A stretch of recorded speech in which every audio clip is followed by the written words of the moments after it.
Yeah. Hey, he's asleep.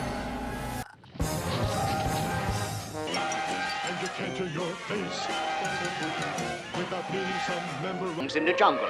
But this stuff about singing... What? That's right.